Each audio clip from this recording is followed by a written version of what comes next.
আসসালামু আলাইকুম। আমি গ্রামীণ ফোনের ইন্টারেস্ট ইস্যুটা নিয়ে, যেটা নিয়ে এখন বহুল আলোচিত, মামলা হয়েছে, অনেক কয়টা মামলা চলতেছে, প্লাস আন্দোলন হচ্ছে। এই বিষয়টা নিয়ে কথা বলতেছি যে যারা একদমই পুরো বিষয়টা জানেন না বা যাদের কাছে কিছুটা ক্লিয়ার, যারা একটু পুরো স্টোরিটা অনেকটা কনফিউজিং তাদের কাছে, তাদেরকে ক্লিয়ার করার জন্য।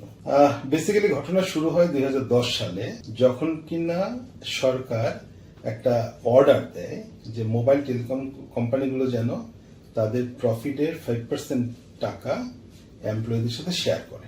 তো এই অর্ডারটা হয়েছে 2010 সালে। তো ভেরি ন্যাচারালি কিছু উচিত ছিল যে গ্রামীণ ফোন 2010 সালেই তার প্রফিটের যে টাকা সেটা আমাদেরকে ডিস্ট্রিবিউট করে দিয়ে দিবে, কিন্তু গ্রামীণ ফোন সেটা না করে এই অর্ডারটাকে চ্যালেঞ্জ করে একটা রিট করে 2011 সালের ফার্স্ট কোয়ার্টারে।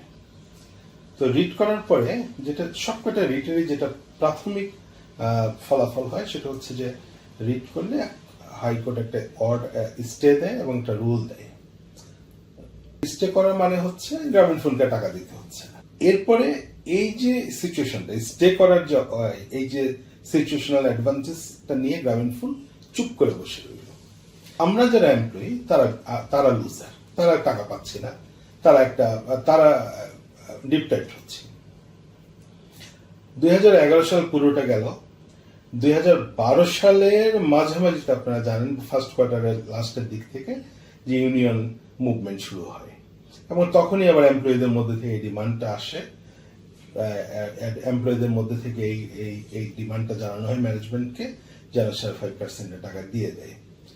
তখন গ্রামীণ ফোন ম্যানেজমেন্ট বলে যে যেহেতু বিষয়টা নিয়ে রিট চলতেছে কোর্টে, রিট মানে পেন্ডিং, টাকাটা দিতে পারবে না।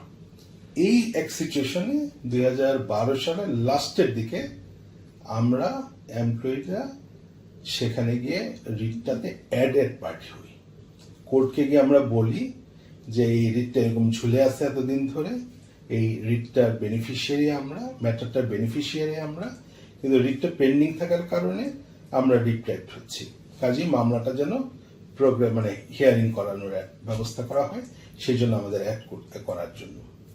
2012 সালে যখন আমরা গেলাম অ্যাডেড পার্টি হতে, যে রিটটা এরকম ঝুলে আছে, রিটটাকে আমরা প্রসিড করতে চাই, আমাদের মামলায় আমাদেরকে অ্যাড করা হোক, তখন গ্রামীণ ফোন তীব্র বিরোধিতা করলো এটাতে, যে এমপ্লয়িরা যেন এটাতে অ্যাডেড হতে না পারে, মানে সে এই বেনিফিট নেবে, গ্রামীণ ফোন চুপ করে বসে থাকবে, আমরা কোনো এটাতে পার্টি হতে পারবো না। অ্যাডেড পার্টি হওয়ার ইস্যুটাতেও সে 6 মাস ঝুলায় রাখে আমাদের, যতভাবে সম্ভব সেটাকে লিঙ্গার করে। এরপরে 2013 সালের এপ্রিল মাসে কোর্ট আমাদেরকে অ্যাড করে, করার পরে আমরা রিট মামলাটা হিয়ারিং শুরু করি, মূল মামলাটা হিয়ারিং শুরু করি। 2013 সালের পুরোটা সময় জুড়ে গ্রামীণ ফোন এই হিয়ারিংটাকে যতভাবে বিঘ্নিত করা যায় সব ধরনের চেষ্টা সে করছে। পুরো 13 সালটা সে ডিস্টার্বটা করে মামলায়। দেখেন এখানে অসত্যতার পরিচয়টা কোথায়, সে এমপ্লয়ীদেরকে দিবে না, এই হচ্ছে তার ডিটারমিনেশন, যে কোনো মতে টাকা দেওয়া যাবে না। বাট মূল কথা হচ্ছে সে যতভাবে জুডিশিয়াল প্রসেসকে ইউজ করে যতভাবে সম্ভব সে ডিস্টার্ব করার চেষ্টা করছে, জিনিসটাকে ঝুলায় রাখা যায়। 2014 সালের ফার্স্ট কোয়ার্টারে এসে গ্রামীণ ফোন যখন বুঝতে পারলো যে মামলাটা হেরে যাবে, তখন সে আমাদেরকে একটা অফার দিল যে ঠিক আছে, তোমরা যদি ইন্টারেস্ট ছাড়া শুধু মূল টাকা নিয়ে বিষয়টা ক্লোজ করো, তাহলে ওকে আমরা এই জিনিসটাকে আমরা এটাকে একটা সলভ করে ফেলতে পারি। এখন ইস্যু হচ্ছে ইন্টারেস্ট ইস্যুটা কেন আসে। এখন লতে বিধান আছে, যদি প্রফিটের টাকা ডিউ টাইমে না দেয় তাহলে তাকে ইন্টারেস্টটা দিতে হবে। এখন আপনারা বুঝেন 10 টাকা দিতে তো 11তে দেয় নেই, তার মানে সেই টাকার উপরে ইন্টারেস্ট ইম্পোজ হওয়া শুরু হয়ে গেছে। 11 টাকা দিতে 12তে দেয় নেই, সেই টাকার উপরে ইন্টারেস্ট ইম্পোজ হওয়া শুরু হয়েছে। 12 টাকা যেহেতু 13তে দেয় নেই, সেটার উপর ইন্টারেস্ট আসা শুরু হয়ে গেছে। এখন এই 10, 11, 12 এই 3 বছরের টাকা নিয়ে সে 14তে এসে বলতেছে তোমরা মূল টাকা দিয়ে নাও, ইন্টারেস্টটাকে মওকুফ করে দাও। অলরেডি ডিলে হয়ে গেল। এই প্রস্তাবটা ছিল হচ্ছে সম্পূর্ণ বেআইনি এবং অনৈতিক। এইখানে নৈতিকতার প্রশ্নটা অনেক বড় প্রশ্ন, যে একটা কর্পোরেট হাউস এত বড় একটা পজিশনে থেকে যে সারাদিন নীতি নৈতিকতার কথা বলে সেই রকম প্রস্তাব দিতে পারে কিনা, সে প্রস্তাব দিল। আমাদের যে তখন সার্কামস্টেন্সিয়াল অবস্থা ছিল, আমাদের মামলা করার মতো আর্থিক সংগতি ছিল না। আমাদের মামলা ঝুলায় রাখা, হাইকোর্টের পর আবার অ্যাপিলেট ডিভিশন থাকবে, আরো দীর্ঘ একটা সূত্রিতার মধ্যে আমরা পড়ে যাব।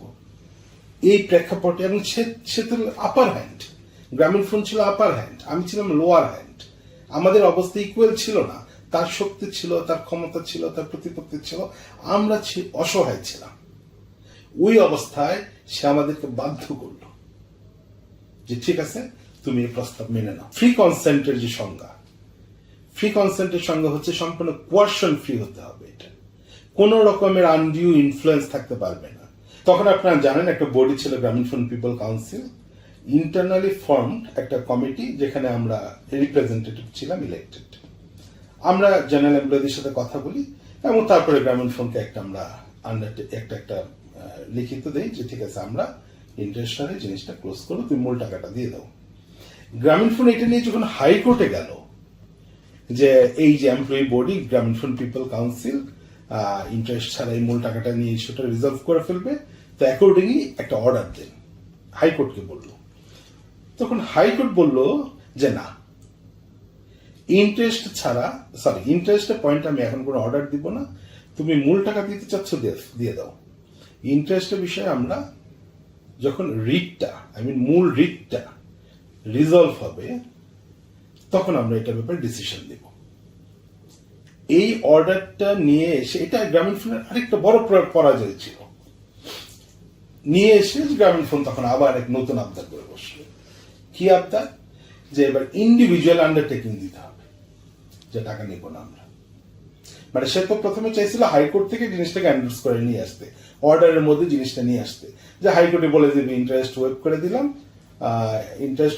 মূল টাকা দিয়ে দাও। কিন্তু আমরা যেহেতু সেটা, হাইকোর্ট যেহেতু সেটা আমাদের কগনিজেন্সে নেয় নাই, আমলে নেয় নাই, তখন গ্রামীণ ফোন আবার ফিরে এসে নতুন আবদার, নতুন দাবি, নতুন কন্ডিশন। ঠিক আছে, এবার ইন্ডিভিজুয়ালি তোমাদেরকে আন্ডারটেকিং দিয়ে টাকা নিতে হবে। ওই একই কথা, আমরা আমাদের পরিস্থিতির কারণে তখন তার এই অনৈতিক প্রস্তাব আমরা মেনে নিতে বাধ্য হই। পরিস্থিতির কারণে বাধ্য হয়ে আমরা সবাই মূল টাকাটা নেই।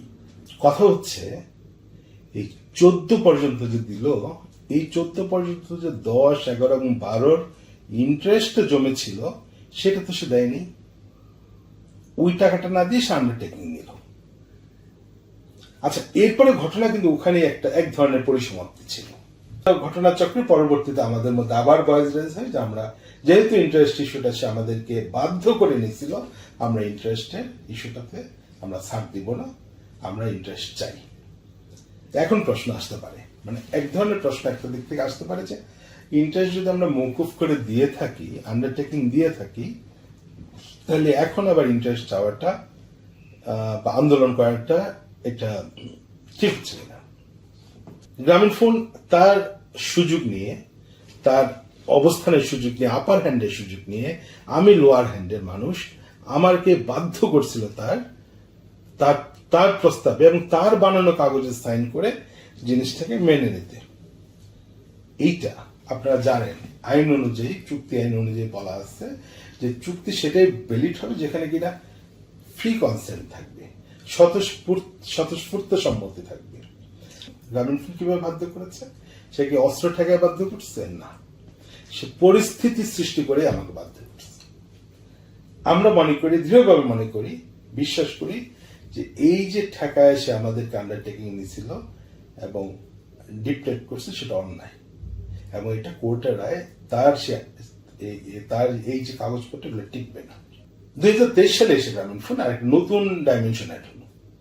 খুবই ইন্টারেস্টিংলি 2023 সালে গ্রামীণ ফোন সেই 2011 সালে যে রিট করছিল সেটা সে নিজেই উইথড্র করে নিয়ে গেল। উইথড্র করে নেওয়া মানে কি? সে নিজে অ্যাডমিট করলো যে এসআরওটা, সেই আদেশটা গভর্নমেন্টের বৈধ। তোমার গভর্নমেন্টের আদেশটা যদি বৈধ হয়ে থাকে তাহলে তো আমার ইন্টারেস্টটা বৈধ, তাহলে ইন্টারেস্টটা দিয়ে দিলেই পারে। এখন গ্রামীণ ফোন আমরা যখন চাইলাম তখন সে আবার যথারীতি তার যে আগের রূপ সে কোর্টের রাস্তায় আমাদেরকে রেফার করে দেয়, কোর্টে পাঠায় দেয়। গ্রামীণ ফোন এই পর্যন্ত কোনো মামলায় জিতছে তার রেকর্ড আছে এমপ্লয়ীদের সাথে? এমপ্লয়িরা তো কখনো কোনো অন্যায় দাবি করেনি, করার মতো তার কোনো পরিস্থিতিও নাই।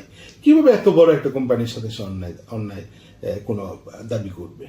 সম্পূর্ণ ন্যায্য দাবি। বাংলাদেশের আইন আদালতে ঘুরাইতে পারবেন, জুডিশিয়াল প্রসেসে ঘুরাইতে পারবেন, ভোগান্তি সৃষ্টি করতে পারবেন, মানুষকে কষ্ট দিতে পারবেন, কিন্তু দিন শেষে বিচার তো ন্যায় বিচারই হয়। এই পর্যন্ত আমাদের কোর্টের উপর আমাদের পূর্ণ আস্থা আছে, আমরা জিতবই। যেহেতু এসআরও রিট 23 উইথড্র করে মেনে নিচ্ছেন এসআরও বৈধতা, আদেশের বৈধতা, আপনার এখন একমাত্র সম্মতি হচ্ছে আমার আন্ডারটেকিং। আমার আন্ডারটেকিং টিকবে না, কারণ এটা আপনি কেউ ফ্রি কনসেন্ট দেয়নি, আপনার বানানো সেট অফ ডকুমেন্ট দিয়ে আপনি আমার সাইন নিচ্ছেন। আজকের এই বাস্তবতায় এখন গ্রামীণ ফোনের কাছে আমাদের আবেদন অনুরূপ যে এই জিনিসটাকে আর লম্বা না করে আমরা কোর্টেও আদালতে আমরা মামলা চালাচ্ছি, মামলাটা এন্ট্রি লেভেলে আছে, এটা আমাদের জন্য যেমন ব্যয়বহুল, গ্রামীণ ফোনের জন্য তার চেয়ে অনেক বেশি ব্যয়বহুল। আমরা চাই যে এটা একটা গ্রামীণ ফোনের মধ্যে শুভবুদ্ধির উদয় হবে, এবং আজকে আমাদের এই যে হাজার হাজার এমপ্লয়ি যারা সাবেক এমপ্লয়ি গ্রামীণ ফোনের, যারা প্রত্যেকে গ্রামীণ ফোনের এক একজন ব্র্যান্ড অ্যাম্বাসেডর হওয়ার কথা, গ্রামীণ ফোনের রিপ্রেজেন্টেটিভ হওয়ার কথা, তাদের সাথে আজকে গ্রামীণ ফোনে একটা এনিমিটি ক্রিয়েট হয়েছে, গ্রামীণ ফোনের সাথে একটা তার কনফ্লিক্টিং রিলেশন ক্রিয়েট হয়েছে। আমরা চাই যে গ্রামীণ ফোন এই জিনিসটাকে অচিরেই অ্যাড্রেস করবেন, পজিটিভলি অ্যাড্রেস করবেন, এবং জিনিসটাকে একটা হ্যাপি একটা এন্ডিং এর দিকে খুব যাওয়ার জন্য দ্রুত ব্যবস্থা নেবেন। ধন্যবাদ।